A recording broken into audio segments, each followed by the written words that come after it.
Bom, a síntese do livro de Atos está na página 15 do nosso livro. Bom, então, a primeira parte, introdução do capítulo 1, versículo 1 até o versículo 3. Antes de ler o comentário, vamos ler esses versículos aí na tua Bíblia. Ele diz o seguinte: fiz o primeiro tratado, ó Teófilo. Teófilo, como disse para vocês, alguma autoridade romana, alguém que tinha uma condição financeira boa para financiar essa obra, né?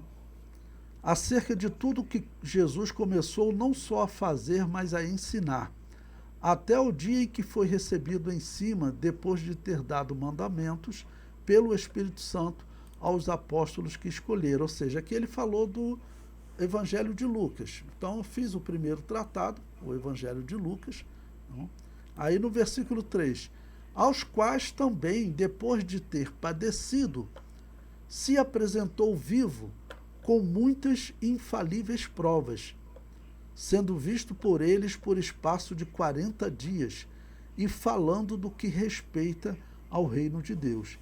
Então, para iniciar esse livro, ele já declara que ele é uma continuação do livro do Evangelho. Até pela história dele, claro, quando Jesus Cristo morre e ressuscita, ele encerra aquele evangelho, dando ordem aos discípulos para eles aguardarem, porque viria a promessa do Pai sobre eles. Né? Uma graça, uma virtude sobre eles, já estava relatado no livro de Atos. Bom, o comentário diz: Lucas inicia esclarecendo que esta é a segunda parte da sua obra. No primeiro tratado, Lucas descreveu a trajetória de Jesus e no segundo descreve a trajetória da igreja primitiva.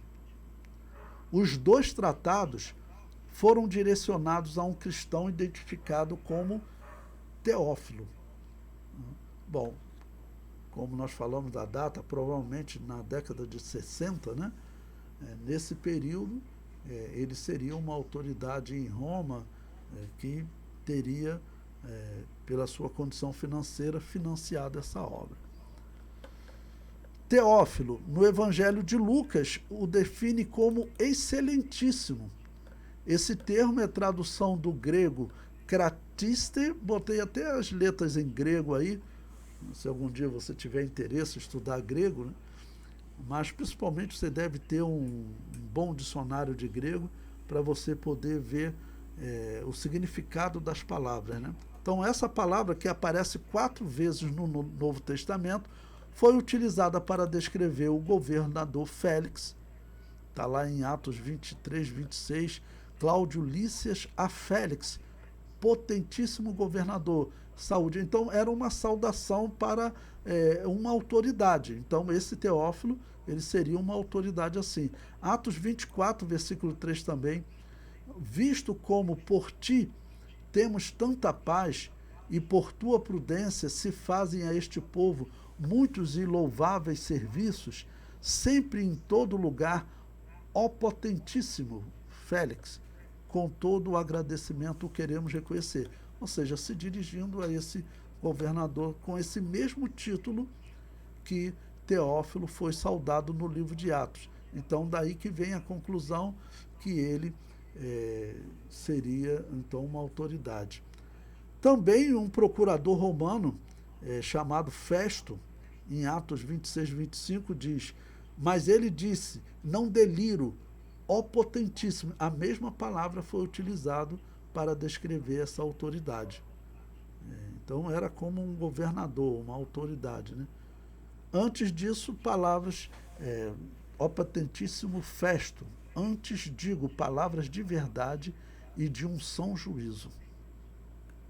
O uso do mesmo termo para descrever Teófilo é um indício de que este fosse um governador em alguma província romana ou exercia algum ofício elevado. Então, isso aqui também para aproveitar e falar mais uma vez do crescimento. Então, ali na década de 60, quando vamos dizer, o livro está sendo escrito e o apóstolo Paulo está sendo preso, nesse período, esse homem ele era uma autoridade. Será o que teria acontecido com ele quando começa a perseguição de Nero? Né? Nós não sabemos, mas ele seria uma autoridade. Sendo Teófilo uma autoridade influente, é bem provável que este tenha patrocinado a escrita destes tratados e também ficaria responsável por difundir, financiando cópias do pergaminho original.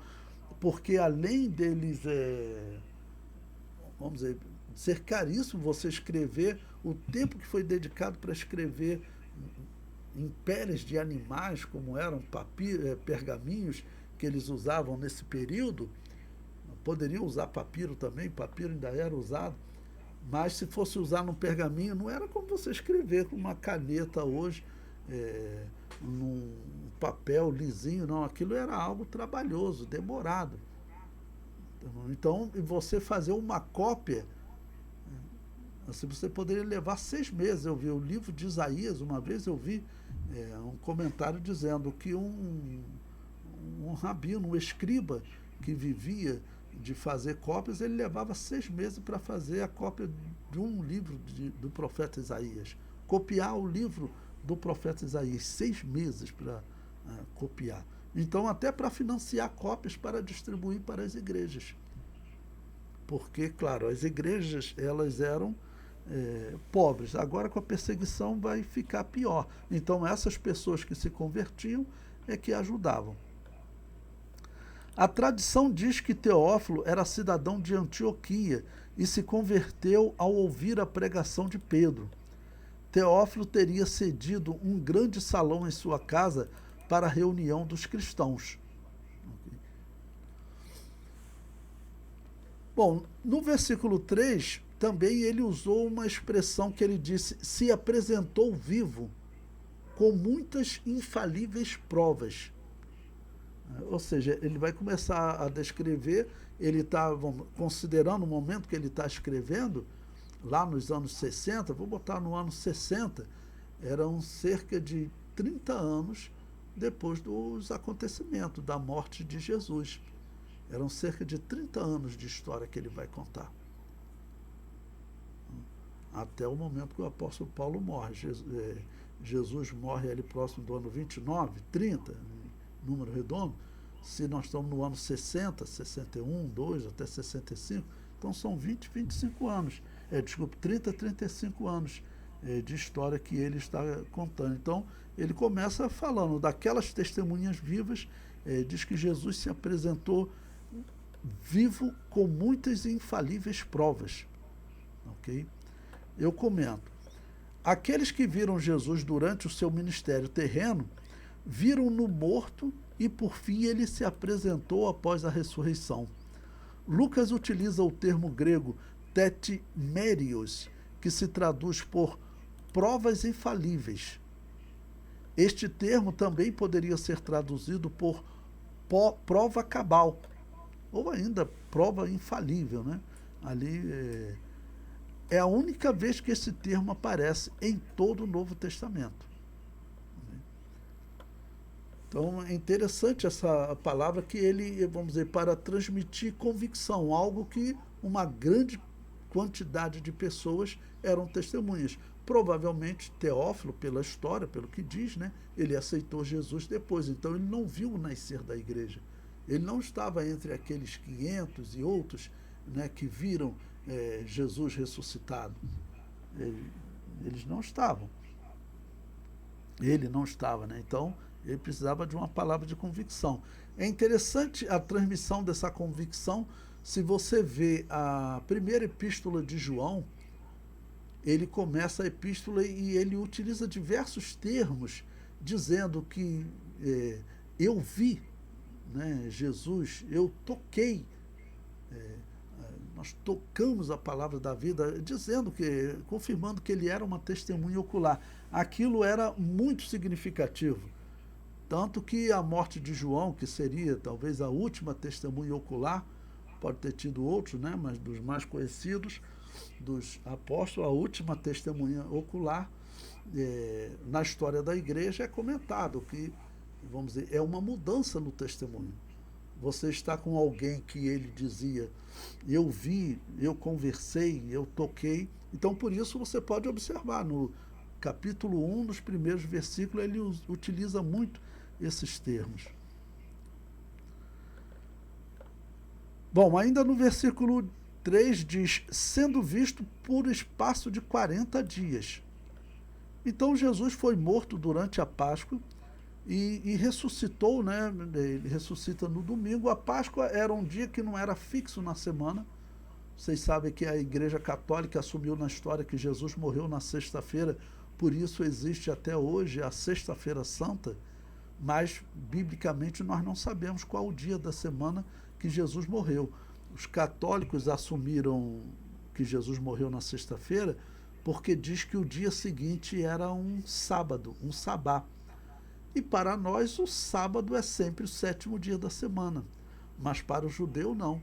O próprio Deus, quando estabeleceu lá em Levítico 23, a lei da Páscoa, do pães asmos, ele fala claramente, ele descreve o pães asmos como um sabá, um dia de descanso.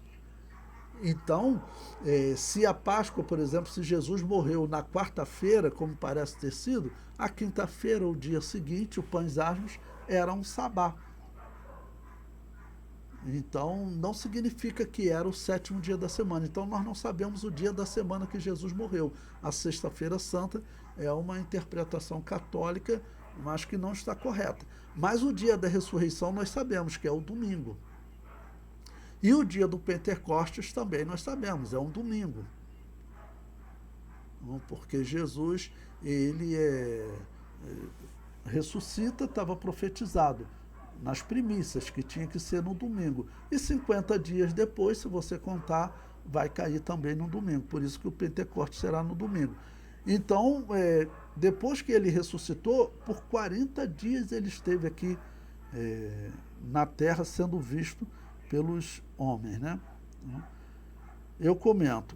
Jesus foi morto durante a Páscoa e ressuscitou no domingo das primícias. E esteve entre os apóstolos por 40 dias. A festa das cabanas, ou Pentecostes, que aparece lá em Levítico 23, 15 a 21, sugiro que você leia depois, eu não vou ler agora, mas nós vamos comentar mais à frente também, quando chegar no Pentecostes, mas a profecia lá de Levítico está bem claro. Era o tempo dos gentios. Era para os judeus terem interpretado isso também, que Deus teve o tempo de Israel, que foi de Abraão até, infelizmente, eles matarem o Messias, mas estava profetizado uma era para os gentios. O texto de Levítico, Deus fala claramente para Israel, olha, nesse encontro de Pentecostes, nessa festa que tem uma profecia futura, os gentios vão participar. Então, quando vocês escolherem, deixe uma parte perto, né, do caminho onde passam os gentios para que eles escolham livremente. Esse é o tempo dos gentios, profetizando o tempo dos gentios. Se cumpre na igreja. Os judeus até hoje não veem assim, né? Mas depois leiam, é chamado lá de festa das cabanas ou festa das semanas. E no Novo Testamento foi chamado de Pentecostes. Acontecia 50 dias após as primícias, do que se conclui que os apóstolos ficaram em oração por um período aproximado de 10 dias, até experimentarem o batismo do Espírito Santo no dia de Pentecostes. Irmãos, teve um erro de impressão aí, digitação. Vocês observaram que eu li que acontecia 50 dias, aí botou, saiu após a Páscoa, mas não é, na verdade é após as primícias, tá ok? Após a ressurreição de Jesus. 50 dias após as primícias. Então corrijam aí no livro, por favor. Foi um erro que precisa ser corrigido. Então, por isso eu disse para vocês também, as primícias tinham que acontecer no domingo, está lá em Levítico 23, por isso Jesus ressuscitou no domingo, e o Pentecostes também aconteceu no domingo. Aqui eu aproveito para esclarecer, a igreja evangélica ela não guarda um dia específico, isso não existe. O apóstolo Paulo deixou bem claro em Romanos 14, uns consideram iguais todos os dias, outros fazem distinção entre dias e dias, cada um esteja na sua fé. O apóstolo Paulo está deixando claro, inspirado pelo Espírito Santo, que não existe um dia a ser guardado. Agora, é fato que a igreja primitiva se reunia no domingo porque Jesus ressuscitou naquele dia. Jesus apareceu 7 dias depois para eles, apareceu no domingo novamente. Foi no Pentecostes, no domingo, que o Espírito Santo desceu sobre a igreja. Então, assim nós vamos encontrando na história da igreja. Convencionou-se por isso, porque realmente o domingo se tornou, então, o dia especial para a igreja. O domingo é o dia do nascimento da igreja. A igreja nasce no Pentecostes. O Pentecostes acontece que dia? No domingo. Então, por isso o domingo passou a ser um dia especial para a igreja. Mas não um dia santo, como os israelitas têm em relação ao sábado. Ok? Não existe isso.